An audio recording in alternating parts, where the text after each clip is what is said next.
Today on Getting Real with the Housewives, Larsa Pippen and Marcus Jordan are seemingly done shortly after she told us this about their relationship. I just feel like I really wanted a best friend, and I found a best friend. And Porsche is back in Atlanta, Alexis denies John Jansen's breakup, and Erika Jayne meets with the victims. Plus, Bryn Whitfield reveals where she and Sai stand after their intense reunion. I don't know, look, it was hard for us too, like filming. When you have filming, it changes things, right? And then your friendship is kind of put through something different. We've got that plus so much more on today's Getting Real with the Housewives.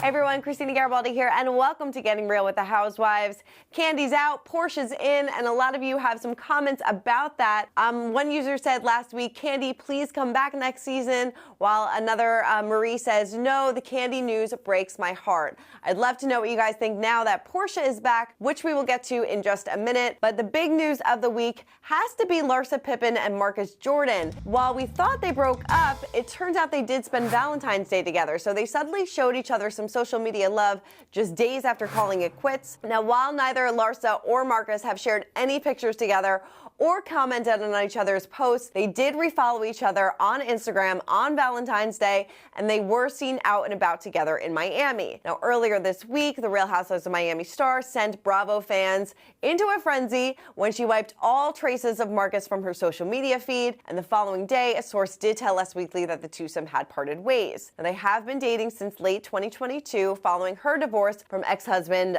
Scottie Pippen, who of course was Marcus's dad, Michael Jordan's teammate way back in the day. You all know this weird web of how this goes on, but we actually caught up with Larsa last month, and here's what she had to say about her relationship with Marcus. What makes this relationship so special for you? I just feel like I really wanted a best friend, and I found a best friend. Yeah. We do everything together. Like, he's been in New York with me, running around doing all this press. He just supports me in ways that I don't think I've ever had anyone support me. Yeah. We see in the mid-season trailer that you do still have some eggs on ice. Is that something that you're seriously maybe considering going forward? I hate to pry, but is that something that you want? You know what? I feel like I'm really happy with my 4 kids. Yeah. But I feel like it wouldn't be fair for me to not give Marcus that opportunity if he wanted to have kids. So I do have a little insurance policy in a freezer in LA, just in case. Yeah, just in case. Could you imagine going back and going through that whole newborn stage all over again? Yeah, it's fun. Yeah, I feel like that's like my favorite title is to be a mom. Yeah. I really wonder what happened. Is this just they got into a big fight, decided to unfollow each other on social media, and now they're working things out? I mean, based on what you've seen this season on The Real Housewives of Miami, what she told us, she's very much in love with Marcus, and she really wanted to make this relationship work. She was even talking about having more children with him in the future. They have this podcast together. So no word yet on what exactly is going on, but she did post some cryptic things on Instagram saying, should your friends unfollow your ex when all this was going down? So there's definitely some trouble in paradise, but maybe wait to post things on social media until you know if you're definitely broken up. Just my opinion. All right, moving on over to Atlanta, and big news, Porsche Williams is back. Bravo announced that the fan favorite, who previously departed the show in 2021, is returning for season 16. Now, she also signed an overall scripted talent deal with NBC Universal to partner on scripted project opportunities across the company's broadcast and streaming properties. She said, I'm incredibly thankful for the vision and faith NBC Universal has put in me to be a larger part of their family.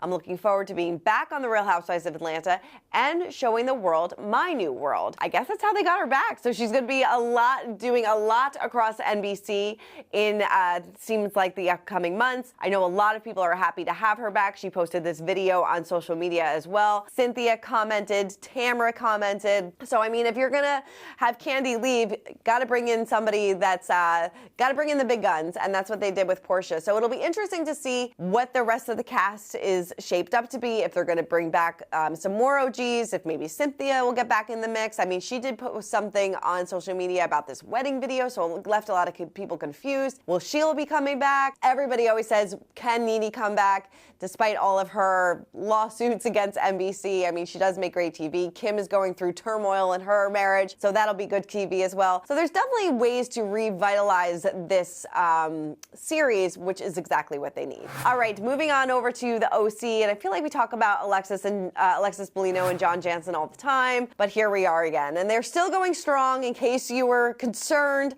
She took to Instagram on February 8th to set the record straight about the relationship. She shared a selfie of her giving John a kiss on the cheek, and she shared a screenshot of the headline about her recently sparking breakup rumors. She said, "Sorry guys, still going strong. Headed to work out now. Don't believe everything you hear." Shortly thereafter, she shared another snap of the two working out and how there was strength in training together. It seems like they spend Valentine's together as well, and things are going strong between them, and I'm sure they have to be as they continue filming the OC, because we have to see how all this plays out. All right, I don't know if a lot of you tuned in. Please let me know in the comments to The Housewife and the Hustler 2, The Reckoning, but we finally saw Erika meet the victims who her estranged husband, Tom Girardi, allegedly defrauded over many years. She sat down with 3 of the alleged victims, Josie Hernandez, Nancy Marstone, and Kathy Gomez, the mother of a burn victim whose $11 million settlement money was allegedly defrauded by Tom in July of 2023. So the interview came a year after a back and forth between the Bravo Stars legal team and Girardi's former legal consultant, Kimberly Archie, who now serves as an advocate for Girardi's alleged victims. The meeting occurred because Erika called the alleged victims on the Real Housewives of Beverly Hills. She added that the victims were really upset about that. They didn't want money from Erika. They wanted her to stop talking about the things that she actually doesn't know what she's talking about, especially when it pertains to them and what's happened to them because of what Tom and other lawyers at his firm, Girardi and Keese, did. So during the talk, Hernandez asked Erika point blank, "Do you know anything about us?" To which she responded, "Not really, to be perfectly honest." The conversation was very uncomfortable. One person asked Erika, "Why did it take so long for you to sit down with us?" And she responded, "I was never asked to do this.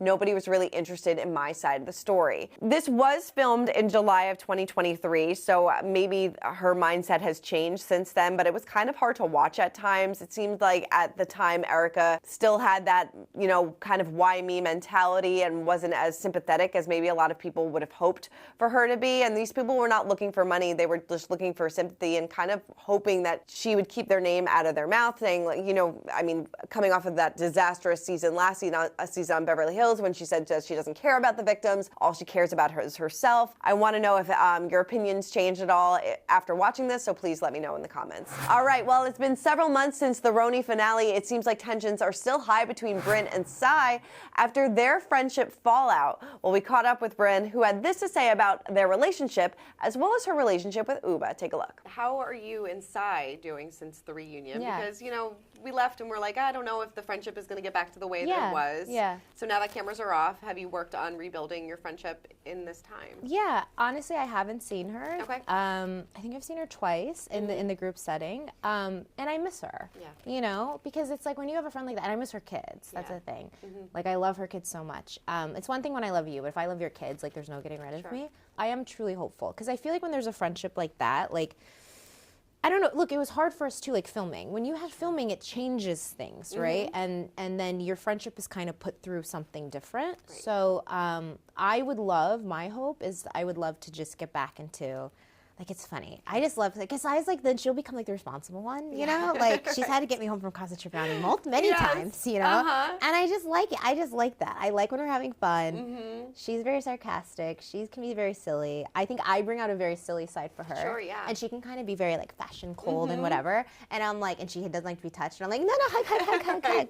And I like annoying people. Mm-hmm. So I'm very hopeful. Yeah. So that way. And how about you and RHOBH? Because things were a little... Yeah. At BravoCon a little bit too, and the panel. The panel too. Yeah, and I think the reunion too. That was kind of surprising. No, but RHOBH and I are cool. RHOBH's like in her own world. She's doing her modeling thing. She's crushing it. She's being amazing. She's got that hottie. Right. RHOBH's seriously. Yeah, I haven't really talked to RHOBH that much. Okay. Actually, I'm gonna see her tomorrow.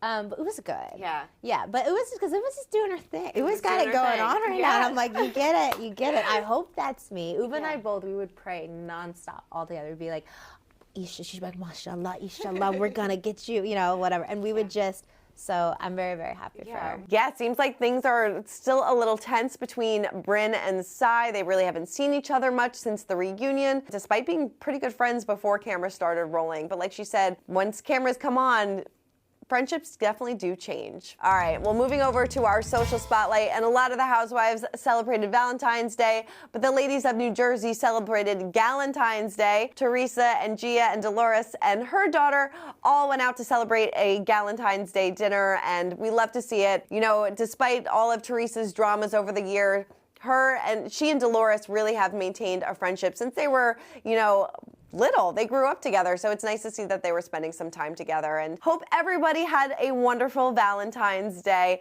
That is it for this week's Getting Real with the Housewives. Please let me know in the comments your thoughts about Erika, Porsche coming back, lots of big news happening this week. If you think Larsa and Marcus are really even broken up, I don't know if I believe it, but we'll have to wait and see. All right, well, keep commenting, keep subscribing, and we'll see you next week.